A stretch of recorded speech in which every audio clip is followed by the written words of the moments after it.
Hey, good morning. Welcome to the Blue Gamer Bluecast Morning Show.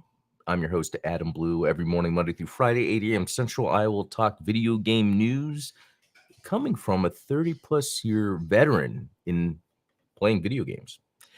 But yeah, it is Friday, August 2nd.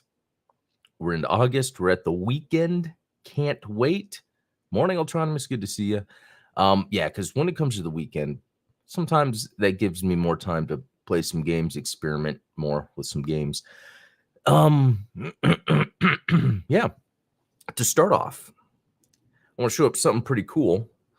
Yeah, I needed a Sonic hat because my hair is just getting out of control, and there's nothing I can do unless I cut it, which I need to just go get my hair cut. But I'm gonna show you guys something. Got this controller, but I now have it where it has the Blue Gamer logo on it on the LCD screen, which is pretty cool. So when I do my review of this, I'll kind of explain the process for that because I kind of like it. I think your controller, if you're a gamer, is like a big part of everything you do, and so like kind of personalizing it, I guess, just adds another little touch to it. I don't know, but yeah, I'll do a full review on it and see what you guys think. Yeah, let's jump into what I've been playing.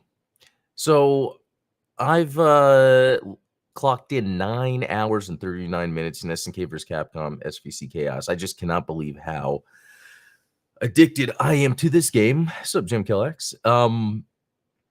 So yeah, yesterday I beat it with a handful of characters, and yeah, it's really what I'm doing. I just go through the arcade mode with each character, learning their moves, and it's still very hard, but I'm also, as I'm going and learning, it's that repetition, right? And so by just repeating the process, it's getting a little quicker for me to get through with certain characters.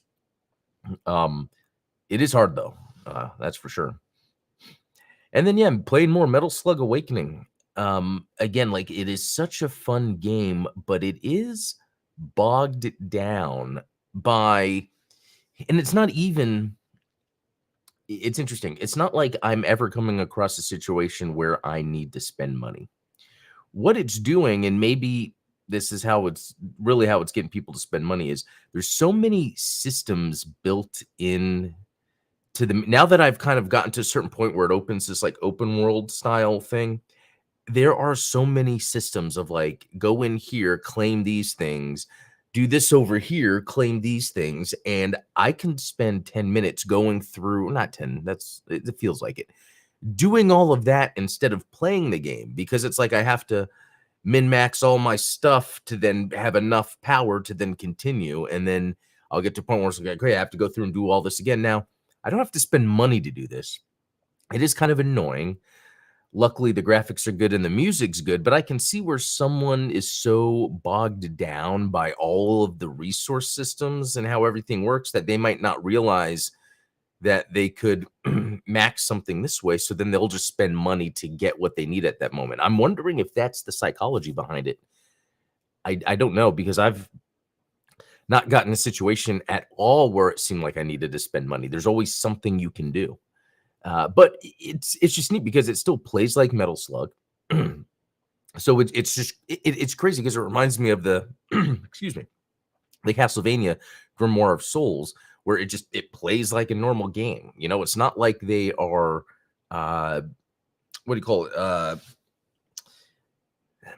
I don't know what I'm trying to say. It's not like they're dumbing down the gameplay. You're stripping the game of its core mechanics in order to deliver a freemium experience that requires you to spend money. They are still delivering a very solid and fun game.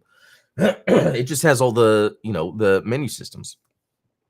And, it's like that because, this was developed for mobile, and it's developed by the same company under Tencent that has made Call of Duty Mobile. I forget the other games, but they're like a $10 billion business. So that's the other interesting thing. If you want to talk about like the AAA of mobile games, Metal Slug Awakening is that, because it's got such a huge, it's one of the biggest studios backing it. And the graphics are amazing. The music is amazing. And the attention to detail of the original Metal Slug series is there. So it's a very interesting thing to deal with where there's a good game based on an old IP I like, but it has all of these systems that really don't need to be there. They're just there to trick people into spending money. Um, it's an interesting thing I'm trying to juggle. Um, um, you kind of have to min max in those with you paying to survive end game content. Yeah. And yeah, so I wonder what it's going to be like when I get to the end game content. If I do, I could play enough of this game. It's almost like the Castlevania Grimoire of Souls. I've put more time into that than some Castlevanias, but there's just so much I could possibly do. But the thing about Grimoire of Souls and playing it on the Apple Arcade is then there's no microtransactions. But that's what I've kind of learned. Like it doesn't matter because you still are bogged down by these menu systems of min maxing. So I've come to kind of realize, and I could be wrong about this, is all of those systems and resources aren't there to necessarily make it hard for you to play the game and then you have to spend money. It's different. All the systems are there to entice you to spend money because you don't have to. Yeah, it's very interesting. But yeah, let's and then I didn't play any VR yesterday. Actually, I took a day off of VR, because mainly I've been exercising using the VR, and I need to take a day of rest because I've gone 4 or 5 days in a row, 5 days in a row, and I've been getting a little sore. So, and it's I mean, I could just play non crazy VR games, but nah, I was in the mood to fully immerse myself. So, what are we going to talk about next? Because I brought up a couple articles. So this new Genesis Mega Drive shmup ZPF, also coming to Steam, Switch, and Xbox. I've heard of this. So it was a Kickstarter. They raised over 200,000, which seems like a lot. That's excellent. And it's just a classic old school Sega Genesis style shmup. My favorite, like Thunder Force, Gary's, Hellfire, Soldies, or was it Soul? There's so many. And yeah, it's going to be on Steam as well, but it says 2025. Yeah, I think I have the thing up here. Yeah, I just added it to my wish list, but first quarter of 2025, so we still have some time. But it looks great. I love how colorful the graphics look here, how crazy it looks. It also reminds me a little bit of like the oh my god, why am I forgetting the name of everything? Dragon's Fury, the whatever that pinball game was. Yeah, whatever that pinball game was. Anyway, this looks great. And what was that pinball game? Because I even have the soundtrack on vinyl of it. Great game.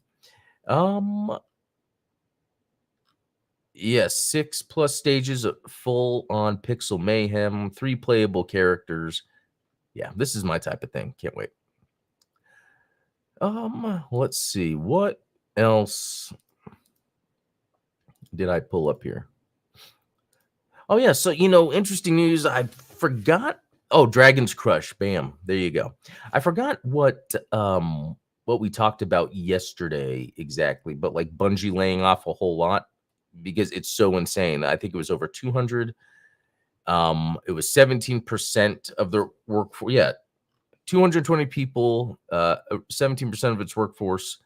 A further 150 people are reportedly being moved around Sony Interactive Entertainment. But it's just so crazy to me how everything played out, how Sony bought Bungie. And I guess the rumor is Bungie was working with Naughty Dog, and they were saying you shouldn't release this live service game. Because, Naughty Dog was working on the Last of Us live service game, and apparently they're like, nah, you shouldn't do that. It doesn't look good. And even with Destiny, they were working on a game called Payback. It was going to be the next big thing for Destiny, but not Destiny 3. So what's interesting is one of the people let go, Luke Smith. I don't know if you recognize that name, but back in the 2000s, maybe early to mid 2000s, he was a journalist. You'd see him pop up on I think Kotaku, One Up. Was that what that was called? I totally forget. Anyway, it's one of those interesting things where it's like you could be in video games like as a journalist and then try to move into development, but then development and even journalism is just as volatile that it's crazy to see this happening, and it's not just happening here, but also, and you know what, I think I was going to talk about it, but decided not to.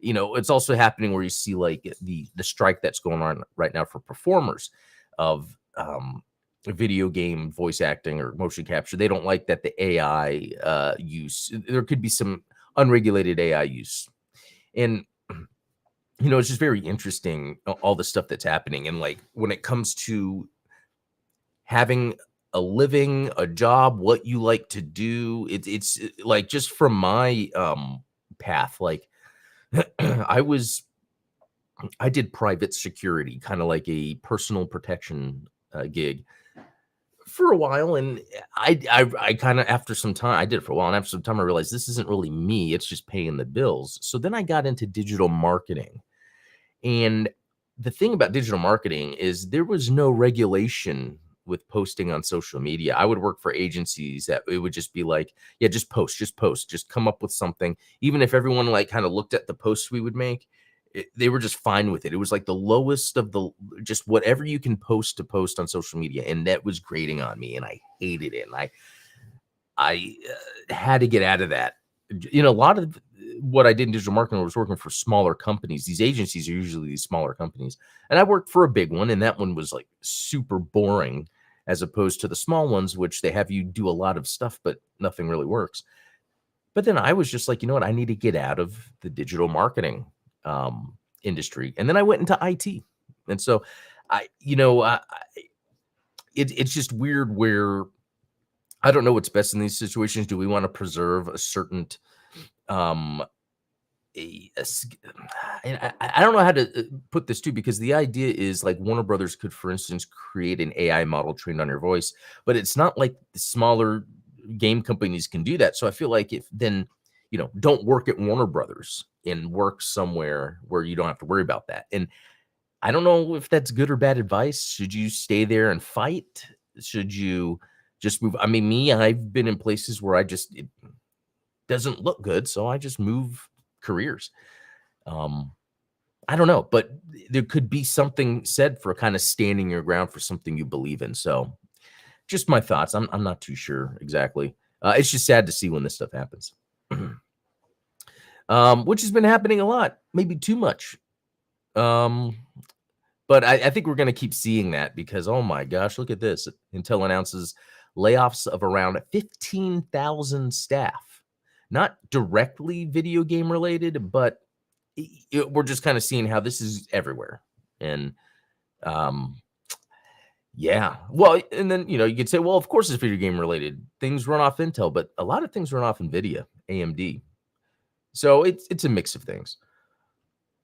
And then, yeah, Nintendo first quarter profits declined 55% as the Switch nears the end of its life cycle. But I'm sure Nintendo expected this. I mean, they even were admitted to milking it just a little longer. And it's funny because it's probably a good time to do that because of what's going on in the industry. And, even from where I live, like I look at like the housing market and how long it's like taking for it to sort of normalize. And it's not. But then we're also seeing all these layoffs still happening in big companies. So it's like the economy is still not at the best spot right now. Anyway, let's see what else is going on. Pokemon Mystery Dungeon Red Rescue Team arrives for Nintendo Switch this month. Oh, interesting for those that like Pokemon. I did not know about that. I might have known about it and just kind of because it's Pokemon. Okay, some more news about Bungie. Okay, just talking about Nintendo profits again. Oh, more Pokemon, more esports. See, a lot of stuff I'm not too into here. Wow, they're really pushing this esports. And is it insider gaming again? I feel like I like insider gaming, but there's just way too many esports articles. Okay. let's okay, Henry Cavill's Warhammer film might be in danger. Not necessarily video game related, but this is interesting news. Um, let's see what they have to say, actually. Okay, it was revealed a while ago that Henry Cavill is taking a starring role in Warhammer 40,000 film, but since that news was announced, there has been some issues pushing the project forward. In a recent financial update, Games Workshop discussed these blockers, addressing the fact that both Games Workshop and Amazon have just 6 months to agree on creative guidelines before the project is assumedly shut down. Let's see. Okay, from Henry Cavill of love, blah blah blah. What's it?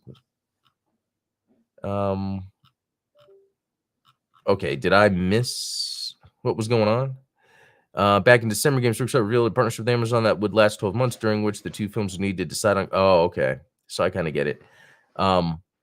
So I guess they have a month to decide on the production. Interesting. So there could be creative differences, which is always a thing, Okay, that's not too much news, just kind of it might not happen. Okay, Xbox will be hosting 50 games at Gamescom. So I heard about this. I heard that the plan is that Microsoft is going to like completely go crazy at Gamescom and show off a lot of cool stuff, which if you think about it, they do have a lot of cool stuff they could show off. Sorry, trying to get my jacket off here. It's starting to warm up. So that's actually fun to look forward to, because I love it when there's these, gaming events and when companies tease that they have a lot of news to share. So that's pretty cool. Ultron was given Cavill will defend the accuracy of a story. He's probably doing that again. Yeah, like with The Witcher and all that. So, but that's kind of like that stand your ground thing I was talking about. It's it's like for the sake of a story, it's like, would you want to stand your ground to make sure a story is accurate that you're portraying? Or would you just stick and go with it even if they do it poorly? Or would you be like, no, I'm not being a part of this if it's like this? There's choices and it's going to be different for everybody. Yeah. Okay, Konami reports record profits and looks ahead to what's next. Okay, so this is my type of news because there's the rumor about the Castlevania game, and I don't have many details on it, but let's see. Konami has just released a financial update covering April 1st through June 30th, and the numbers are looking good. And the breakdown was revealed the company reached record-breaking peaks in this opening quarter of FY25, with sales being boosted by up to 24% year over year. So think of all these things we hear about all these different companies, but Konami, and they historically have been able to be successful. And it's interesting because we also kind of look at Konami as kind of messing up what they've had, in terms of Castlevania, Metal Gear. Even though they've always done good with Metal Gear, I just means in terms of Kojima, or when they tried to do like the multiplayer only Metal Gears that didn't work out. Speaking of what's coming next, Konami outlined the road ahead, detailing the top tier titles coming as part of a hefty content roadmap that includes some real heavy hitters.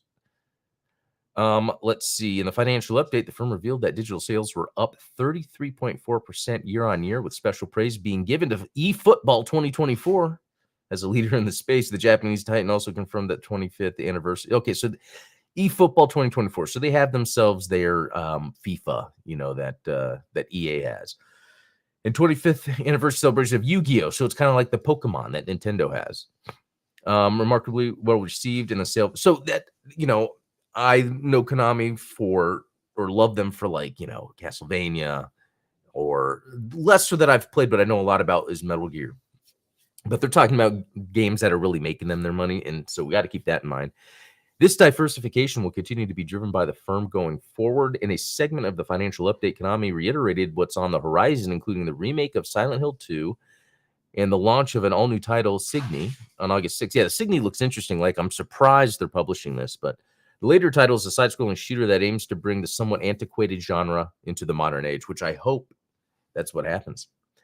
Okay, elsewhere, Konami is still preparing to release the likes of Suikoden, Metal Gear Solid Delta. Okay, so these are things that have been announced. And the thing is, the Castlevania game technically hasn't been announced. It's only been rumored that they're working on it. And, there's so many, because Grimoire of Souls came out recently, even though it was mobile only, that's hopefully a sign that they're going to do it.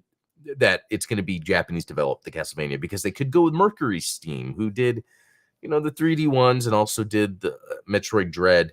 But I think Nintendo probably has them in their back pocket now. So I'm hoping they take it back in-house, because the people that made Grimoire of Souls for Konami, from what it looked like, from what I researched, were staff from, their normal Castlevania development team. But we'll see. We shall see. All right, Civilization 7 gameplay. I like strategy games, but I like more of the real-time strategy like Command and Conquer. This is a little removed from that, so I never got into it. There's some other layoffs, some more esports stuff. Let's see. Former Valve economist thinks Apple, Google, other platforms should pay cloud tax. That's interesting. Cloud tax. Huh. I don't know if I want to dive too much into this, but that is a very interesting concept, and I wonder where they're getting that from. Those companies, possibly former employer, have extracted people out of the market to replace it with one that greatly benefits them. He refers to the value these companies pull out of the market as cloud capital. And he explains it. And as he explains it, the government could and should have these corporations put 30% of shares into a Commonwealth fund in what he calls a cloud tax. That fund could then be evenly distributed to the public as a form of basic income. Okay, this is interesting. I like where this is going. Varoufakis, that's the guy's name, doesn't call Valve out by name, but his arguments echoes ones we've heard before. Its control over the PC game economy has been previously brought up by Epic Games CEO Tim Sweeney. And that's something I've always brought up. Like, I don't think people are really realizing, like, the foothold Valve has. And so when people are, like, praising the Steam Deck and using that to compare to the ROG Ally and say, look at the ROG Ally, it's like, well, Valve has had a hold on game delivery since early 2000s. Of course, by the time it's 20 years or whatever later, they're going to have a system, an infrastructure in place to do that. Because then when you have something like the ROG Ally, it's completely Windows and you just have Steam installed, you don't have some sort of front end UI, because that was never on Windows in the first place. That was all Valve, and Microsoft was cool with Valve doing that, which you got to admit, that's awesome. Microsoft never made it hard on Valve to kind of own the video game storefront space. Yeah, it helped Microsoft out, but I'm sure they saw the writing on the wall when you see something like Proton coming out and the Steam Deck. But I guess I guess what they're trying to say here is, by leveraging the cloud, there's so much more money these companies can make off people. And I guess the idea is maybe that is a little mini economy to which money can then be extracted to be used for other means. Just like in reverse, where in states where marijuana is legal, there's extra tax on it, but that just goes to the government. How can we have some services available to people where the tax used on that kind of invests back into the people? That is a very interesting idea. Very interesting idea. All right. Let's see what's next. Sorry. Yeah, Starfield Shattered Space. Again, I'm not too into this, but it's cool that they're getting this expansion, and I just like the titling, how that looks, because it almost looks like a whole new game, but coming in September. It's crazy. It's like Fallout, Starfield. I cannot get into these games as much as I try. But something like Dragon's Dogma, Elden Ring, love them. All right. Let's see if there's anything else interesting. Okay, this might be interesting. Apple Arcade devs call company out of touch, cite Vision Pro and payment issues. So that is very interesting. And I've talked about this before. Back in December, I got Apple Arcade. And I really like the service. The problem is, it's very interesting. It's like Apple has a lot of fine games on there, but then they'll have a couple really interesting games. But then it's so spread out when they do these releases. It's It's like they should be releasing some more interesting games more often. For instance, that Ninja Turtles Splintered Fate that's now on Switch. That was one reason why I got Apple Arcade, because they announced it for that. I was like, oh, I want to play it. And I actually played more than I have on the Switch so far. But by now, I'd rather just play on the Switch. And so that just makes Apple Arcade not as interesting. It has the Castlevania game I played, but yet it's not like as amazing. They had that Sonic game that came out that's actually pretty good. So it's just I don't have any iPhones, and it would be easier to have an iPhone with a controller. What I've been using is just the 4K TV plugged in and then using a controller. So that's like the one thing. The other part too is with Apple trying to keep everything within their ecosystem. You have Microsoft that had, or even Sony for that matter, where they had games on multiple platforms. So there's different ways you could play. And Apple's just getting, I say just, it's like, I feel like Apple has always lingered in the video game space without fully committing. And this is just another example of that, like how they're talking about the Vision Pro kind of being the big thing. Instead of the little things like just getting bigger games released more often. But yeah, it was interesting. I think it was even on this show maybe a week ago or two. There was this study we're looking at that people just don't care to play games on Apple devices. That's interesting. All right, Spectre Divide, new competitive FPS revealed with serious esports potential. Really?